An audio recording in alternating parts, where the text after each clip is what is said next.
السلام عليكم ورحمة الله وبركاته. النهاردة هنعمل حاجة حلوة جدا واقتصادية بربع فرخة بس. في اول الطبخة او الوصفة انا بجيب رز وبغسله زي ما انتم ما شايفين كده، وبنزل بيه بحلة على البوتاجاز فيها زيت. اول ما الزيت بيبتدي يسخن انا بنزل بالرز زي ما انتم ما شايفين كده. انا مش عايزه الرز ياخد لون، انا هشوحه يا دوبك كده زي ما انتم ما شايفين كده. وهجيب البهارات بتاعتنا: بابريكا، بصل بودر، توم بودر، بهارات فراخ، وكمان كاري، وكمان مرقه دجاج وورق لوري لو عندك حبهان او اللومي ليمون، عود قرفه بتعمليه. وبتحطي الشوربة بتاعتك كده او مية سخنة زي ما تحبي، او الموجود عندك او المتوفر عندك. وبنحرك الرز بتاعنا كده وبنغطيه على البوتاجاز. اول ما الرز بيبتدي يشرب المية بتاعته زي ما انتم ما شايفين كده بنشوفه هل استوى ولا لا. لو كان استوى انا خلاص بطفي عليه النار. لا، لو ما استواش انا بوطي عليه النار خالص شمعة، وبغطي البوتاجاز بغطي الحلة لحد اما الرز بتاعنا يستوي. اللي وصلت معايا لحد هنا يا ريت بالله عليكي ربنا يسعدك تديني لايك، اضغطي على الفيديو بلايك، واشتركي في القناة وفعلي زر الجرس علشان يوصلك اشعار باي فيديو جديد انا هنزله. الوصفة بتاعتنا هنا انا كانت عندي ربع فرخة او ربع صدر فرخة يعني، وانا رحت مقطعاه استريبس زي ما انتم ما شايفين كده.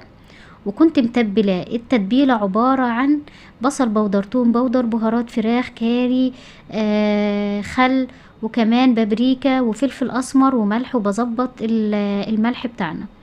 هنا انا كنت مفرزناها وطلعتها من الفريزر. طبعا ده كان دقيق عندي، انا حطيت عليه معلقتين من النشا. انا باخد الاستريبس قطع الاستريبس زي ما انتم ما شايفين كده، حاجة حلوة جدا. باخدها الاول في الدقيق وبعفره زي ما انتم ما شايفين كده. انا مش هعمل حاجة ومش هحط على الدقيق حاجة غير النشا بس، لان انا هستخدم المية بتاعتنا اللي انا فيها البهارات والحاجات دي. طعمها حلو والبهارات حلوة وشكل المية كمان حلو. والفراخ زي ما انتم ما شايفين كده انا لسه كنت مطلعاها من الفريزر، يا دوبك فكت بس كده. انا طبعا هعفر كل الفراخ او قطع الاستريبس دي. ده يا بنات ربع فرخة او نص صدر كده. انا خلصت الكمية كلها.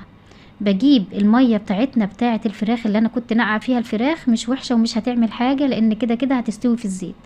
بروح نازلة بمعلقتين من خليط النشا والدقيق، وبحركه كويس وبحاول ادوبه كويس في المية، علشان هرجع احط فيه قطع الاستريبس تاني علشان تبقى زي الجاهزة بالظبط.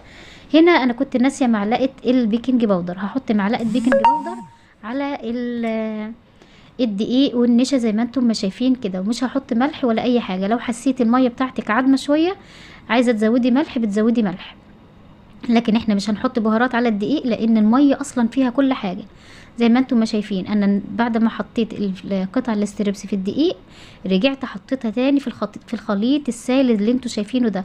الخليط ده انا عايزاه زي ما انتم ما شايفين كده سايل، وبفضل احرك في قطعة الاستريبس زي ما انتم ما شايفين كده من فوق لتحت من فوق لتحت، وبتروحي تديها تعفيرة او تهزيها كده من الدقيق، هتعمل معاكي الشكل اللي انتوا هتشوفوه ده زي ما انتم ما شايفين كده.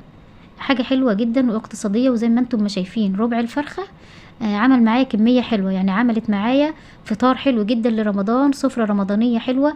وكمان ممكن تعمل لك غدوة او عشوة وليمة حلوة جدا جدا واقتصادية من ربع فرخة بس.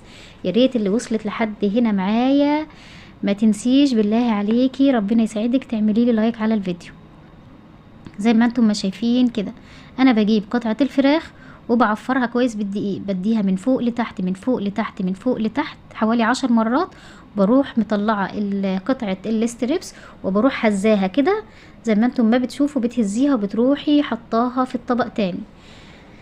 هنا زي ما احنا شايفين هكرر العملية تانية زي ما انتم ما شايفين. يا ريت تتبعوا الوصفة كويس وتركزي فيها زي ما انتم ما شايفين كده. انا مش عايزة اطول عليكم الفيديو.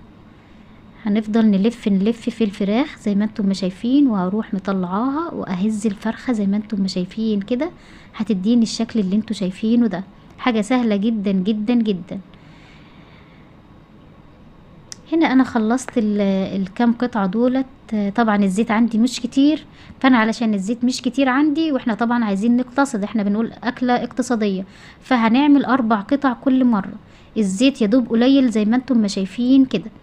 هحط 4 قطع بس او 5 بالكتير، لحد اما الطاسة او الكسرولة او الحلة الصغيرة تكفي معايا.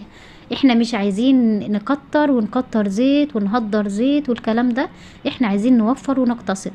هنا انا كنت معلية النار زي ما انتم ما شايفين كده. اول ما الفراخ بتبتدي تتشمع معايا زي ما انتم ما شايفين كده، بهدي النار شوية لمدة 3 دقايق، بتهدي النار وبعد كده بترجعي تعلي عليها تاني علشان تحمر وتستوي، لان اصلا الاستريبس قطع رفيعة وصغيرة فهتستوي معايا بسرعة مش هتتأخر. لو حاسة ان الزيت قليل معاكي بتعملي الحركة دي، بتروحي تميلي الطاسة زي ما انا عملت كده، بتميلي الطاسة لحد اما القطعة الفراخ من فوق كمان تتشمع زي ما انتم ما شايفين كده. انا هنا خلاص هقلبها على الناحية التانية علشان هديها دقيقتين وهروح مطلعاها. انا مش عايزة اللون يحمر خالص او يتحرق معايا. خدي بالك من قطع الاستريبس لانها هتستوي معاكي بسرعة مش هتتأخر على النار زي ما انتم ما شايفين كده. حاجة حلوة جدا جدا. بتروحي هنا خلاص انا هطلعها من على البوتاجاز على مصفى. اوعي تطلعيها على ورق او على مناديل او على طبق، طلعيها اي مصفى عندك، ان شاء الله حتى مصفة اليانسون اللي انت بتصفي بيها اليانسون. بتطلعي كده قطع الاستريبس لازم تصفي الزيت بتاعها علشان تبقى مقرمشة ومتحمصة معاكي وكريسبي وحلوة زي بتاعت بره بالظبط. زي ما انتم ما شايفين شوية الزيت نون صغننين. هجيب القطع اللي انا كملتها كمان من الناحية التانية، وبصي بميل الطاسة كده علشان عايزة الزيت كله يغطي الوش اللي انا القطعة اللي انا حطيتها تتشمع من فوق كمان. هروح برضو مميلة الطاسة الناحية التانية زي ما انتم ما شايفين عشان الزيت قليل، احنا عايزين نقتصد في الزيت. فزي ما انتم ما شايفين اعملي الحركة اللي انا بعملها دي، بحط شوية زيت قليلين وبروح مميلة الطاسة كده بحيث ان الوش كمان اللي من فوق يتشمع معايا علشان ياخد شكل التعريجات بتاعته زي ما انتي ما شايفة كده. هنا برضو انا خلاص هطلع الاربعة دول او الخمسة دول. زي ما انتم ما شايفين انا ما بحطش كتير، هم يدوب 4 قطع بس علشان زي ما قلنا الزيت قليل. وهحط اخر شوية معايا كده، هحطهم وهجيلكم بعد ما نخلص خالص. زي ما انتم ما شايفين الرز كان استوى، وكمان الكريسبي بتاعنا او الاستريبس بتاعنا استوى. وزي ما انتم ما شايفين كده طلعناه على الرز اللي احنا عملناه، وكان ده فطارنا النهارده. وكل سنه وانتم طيبين، ويا ريت تدعموني بلايك. ربنا يسعدك. اعملي لايك على الفيديو واشتركي في القناه وفعلي زر الجرس علشان يوصلك اشعار باي فيديو جديد انا هنزله.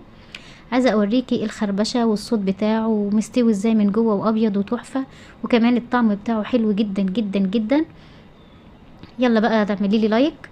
وده كان فطاري النهارده، سلطه وشويه رز وشويه ملوخيه وكمان مخلل والعصير بتاعنا اللي انا عملته على القناه. والسلام عليكم ورحمه الله وبركاته. في رعايه الله، واشوفكم باذن الله في فيديو جديد. ما تنسيش اللايك بالله عليكي.